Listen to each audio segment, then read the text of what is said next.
হো তো hello hello hello, কেমন আছো তোমরা সবাই? শুনছি নাকি সব কালীচক আর মালদা সব সেলিব্রিটি হয়ে গেছে শুনলাম, আর দেখলামও কিছু কিছু।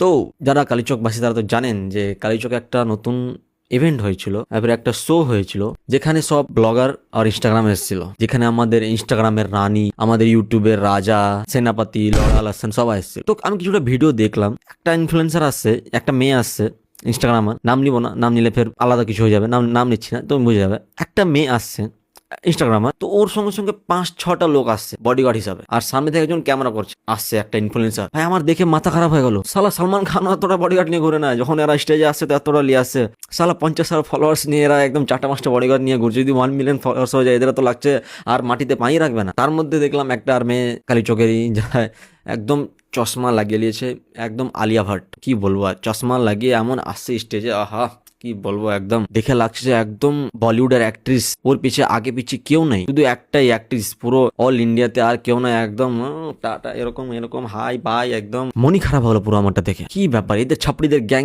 কি হচ্ছে শোটা নিয়ে? তো অনেকে বলবে যে হ্যাঁ হ্যাঁ দাদা তোমাকে ডাকিনি বা ওটার জন্য তুমি এরকম ভিডিও বানাচ্ছ না।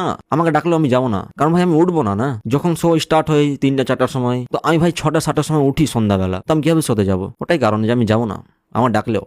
এটা না যে আমি মন নাই যাবো, মন আছে কিন্তু যেতে পারবো না। না আমি ঘুম থেকে উঠবো না। না কারণ আমি রাত ভোর জেগে ভিডিও বানাই, ঘুর দিয়ে রাতে আবার উঠি 8টা 9টার সময়, তখন তো শো শেষ হয়ে যায়, তখন তো যে ফায়দা নয়। আর যেখানে এরকম ছাপড়ি ব্লগার ইনস্টাগ্রামার থাকবে সেখানে তো আমি যাবোই না নিজের ইনসাল্ট করানোর জন্য। কারণ একটা ভ্যালু থাকে ভাই, ফলোয়ার সাবস্ক্রাইবার কম হতে পারে, লেকিন একটা ভ্যালু আছে যে হ্যাঁ এখান অব্দি আমরা যাবো, তার থেকে বেশি আমরা যাবো না। ছাপড়িগিরি না, একটা কন্টেন্ট চাই আমাকে, আমি একটা কন্টেন্ট ভিডিও বানাবো যে মানুষ দেখে হ্যাঁ ভাবে যে হ্যাঁ কিছু আমি এখান থেকে জ্ঞান পেয়েছি, আমাকে ভিডিও দেখে ভালো লাগলো, তাহলে আমাকে ফলো করবে, নাহলে না করবে। আর এদের মতো না যে ডান্স করে চুল হিলিয়ে একদম অ্যাটিটিউড একটা ড্রেস পরে বাস আমি সাবস্ক্রাইবার আর ফলোয়ার্স নিয়ে নেবো ইনস্টাগ্রামে, এটা না। আমি চাই একটা কন্টেন্ট দিব আপনাকে একটা জিনিস বলবো যেটা আপনি জানেন না, কোথাও বাইরে হয়েছে ঘটনাটা, ওই ব্যাপারে কিছু নিয়ে বলবো, কেউ রোস্ট করবো, কাউকে এক্সপোজ করবো, যারা যারা মানুষ একটাকে ফলো করে রাখে, ওর ব্যাপারে কিছু জিনিস জানে না, ওটাকে নিয়ে ভিডিও বানায়। তো এটাতে একটা কন্টেন্ট থাকে, একটা স্ক্রিপ্ট লিখতে হয়। দেখেন আমি দেখেছি একটা ভিডিওর স্ক্রিপ্ট ইউটিউবে আমি ছেড়েছি, এটা একটা ভিডিও স্ক্রিপ্ট লিখতে হয়,